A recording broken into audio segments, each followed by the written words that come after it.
Hello అండి, welcome to శ్రీఫల vlogs. ఎలా ఉన్నారు మీరందరూ? మేము బాగున్నాము, మీరు కూడా బాగున్నారని అనుకుంటున్నాము. ముందుగా మీ అందరికీ ఉగాది పండగ శుభాకాంక్షలండి. శుక్రవారము అమ్మవారి నైవేద్యానికి నేను కాశీ హల్వా చేశానండి.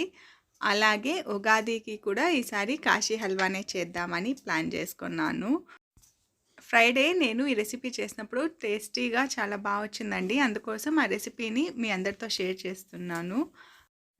ముందుగా గుమ్మడికాయని వాష్ చేసి దాన్ని పగలగొట్టాలండి. పగలగొట్టిన తర్వాత ఇలా దాని లోపల ఉన్న గింజలన్నీ తీసేసి ఇలా చిన్న చిన్న పీసెస్గా కట్ చేసుకొని తురుముకుంటున్నానండి. నేను తురమటానికి ముందు పొట్టు అయితే తీయలేదండి. పొట్టు తీసేస్తే అది చెయ్యి ఒక్కొక్కసారి జారుతుంది. అందుకని పొట్టు సపోర్ట్ పెట్టుకొని లోపల ఉన్న గుజ్జు మాత్రం తురుముకుంటున్నాను. ఇలా గుమ్మడికాయ అంతా తురుముకున్న తర్వాత దీన్ని ఫస్ట్ పిండుకున్నానండి. పిండుకొని వాటర్ సపరేట్ చేసేసాను. ఆ తర్వాత ఒక కడాయి తీసుకొని అందులో ఒక 3 స్పూన్స్ దాకా నెయ్యి యాడ్ చేస్తున్నానండి. పెద్ద స్పూన్తో 3 స్పూన్ దాకా నెయ్యి తీసుకున్నానండి. ఈ 3 స్పూన్స్ నెయ్యిలోనే ఈ స్వీట్ అంతా కూడా కంప్లీట్ అయింది. నేను తురిమి పెట్టుకున్నటువంటి ఈ గుమ్మడికాయని ఫస్ట్ మెజర్ చేసుకుంటున్నానండి. ఇదైతే ఒక పెద్ద గ్లాస్కి మెజర్మెంట్ వచ్చింది నేను తురిమి పెట్టుకున్నది. సో గుమ్మడికాయ తురుముని నెయ్యిలో వేసుకొని బాగా ఫ్రై చేసుకోవాలి. ఈ నెయ్యిలోనే ఆ గుమ్మడికాయ బాగా ఉడకాలి. దీనిని ఒక 15 నుంచి 20 నిమిషాల వరకు ఇలా ఫ్రై చేస్తూ ఉంటే నెయ్యి ఆటోమేటిక్గా వదిలేస్తుంది. ఆ స్టేజ్ వచ్చే వరకు కూడా దీన్ని ఫ్రై చేసుకుంటూ ఉండాలి. అప్పుడప్పుడు కలుపుతూ ఫ్రై చేస్తే సరిపోతుంది. ఇప్పుడు చూసారా, దీన్ని ఒక 15-20 నిమిషాల నుంచి నేను అప్పుడప్పుడు కలుపుతున్నాను. ఇప్పుడు ఆటోమేటిక్గా అది నెయ్యి అయితే వదిలేసింది. ఈ స్టేజ్ వచ్చే వరకు వీటిని బాగా ఫ్రై చేసుకోవాలండి. ఈ స్టేజ్ వచ్చిన తర్వాత ఇందులో నేను షుగర్ యాడ్ చేస్తాను. ఇక్కడ నేను 1 గ్లాసు గుమ్మడికాయ తురుముకు 1/2 గ్లాసు షుగర్ అయితే యాడ్ చేశానండి. అలాగే ఇందులో నేను స్వీట్లెస్ కోవా కూడా యాడ్ చేస్తున్నాను. కాబట్టి కోవాకు దీనికి రెండిటికి 1/2 గ్లాస్ అయితే సరిపోయిందండి. స్వీట్ పర్ఫెక్ట్గా వచ్చింది. షుగర్ యాడ్ చేసిన తర్వాత ఇది మళ్ళీ వాటరీ కన్సిస్టెన్సీకి వస్తుంది. కొద్దిసేపు అలాగే వాటిని ఉడకడానికి వదిలేస్తే అది మళ్ళీ థిక్ కన్సిస్టెన్సీకి వస్తుంది. సో ఆ కన్సిస్టెన్సీ వచ్చే వరకు దాన్ని అలాగే వదిలేయాలి.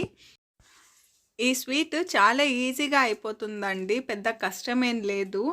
ఆ గుమ్మడికాయ తురుముకునే వరకు కొంచెం కష్టంగా ఉంటుంది, కానీ ఆ తర్వాత చాలా ఈజీ ప్రాసెస్ అయితే చాలా సింపుల్గా ఉంటుంది. ఇప్పుడు ఇందులో నేను కొద్దిగా కుంకుమ పువ్వు యాడ్ చేస్తున్నానండి. కుంకుమ పువ్వు యాడ్ చేసి ఒకసారి బాగా వీటిని మిక్స్ చేసుకుంటాను. కుంకుమ పువ్వు యాడ్ చేయడం వల్ల లైట్గా కలర్ అయితే చేంజ్ అయిందండి. కాకపోతే వీడియోలో చూడడానికి పెద్దగా డిఫరెన్స్ ఏమి అనిపించలేదు. కాబట్టి నేను లాస్ట్లో కొంచెం ఫుడ్ కలర్ అయితే యాడ్ చేశాను. ఫుడ్ కలర్ ఆప్షనల్, కావాలంటే వేసుకోవచ్చు, అదర్వైజ్ స్కిప్ చేసేసేయచ్చు. ఇందులో నేను ఇప్పుడు కొద్దిగా స్వీట్లెస్ కోవా అయితే యాడ్ చేస్తున్నానండి. యాక్చువల్గా నేను వేసిన 1/2 గ్లాస్ షుగర్ కోవాకు అలాగే గుమ్మడికాయ తురుముకు రెండింటికి కూడా పర్ఫెక్ట్గా సరిపోయిందండి. కోవా యాడ్ చేసిన తర్వాత ఒక 5 మినిట్స్ వరకు దీన్ని ఇలాగే బాగా కలుపుతూ ఉన్నానండి. ఆ తర్వాత ఇందులో కొద్దిగా ఏలక్కాయల పొడి యాడ్ చేశాను.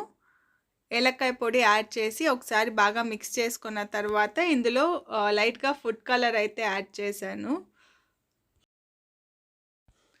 ఇందులో light yellow colour food colour అయితే యాడ్ చేశానండి. అదర్వైజ్ కేసరి కలర్ ఏదైనా అవైలబుల్ ఉంటే అది కూడా యాడ్ చేసుకోవచ్చు. అసలు ఇది ఆప్షనల్ అండి. ఫుడ్ కలర్ యాడ్ చేసిన తర్వాత ఒక 5 మినిట్స్ దాకా బాగా ఆ కలర్ అంతా మిక్స్ అయ్యేలాగా మిక్స్ చేసుకొని ఆ తర్వాత స్టవ్ ఆఫ్ చేసేసాను. ఆ తర్వాత ఇందులో వేయించిన జీడిపప్పు యాడ్ చేస్తున్నానండి. సో చాలా సింపుల్, ఈజీ అండ్ టేస్టీగా ఉండే గుమ్మడికాయ హల్వా ఆర్ కాశీ హల్వా అయితే రెడీ అయిపోయిందండి. మీరు ఈసారి ఉగాదికి ఏం స్వీట్ చేయాలని అనుకుంటున్నారో కమెంట్ సెక్షన్లో చెప్పండి. మీకు ఈ రెసిపీ నచ్చిందని అనుకుంటున్నాను. మీకు ఈ రెసిపీ నచ్చినట్లయితే లైక్, షేర్ అండ్ సబ్స్క్రైబ్ చేయడం మాత్రం మర్చిపోకండి. నా నెక్స్ట్ వీడియోలో మళ్ళీ కలుద్దాం. అంతవరకు బాయ్.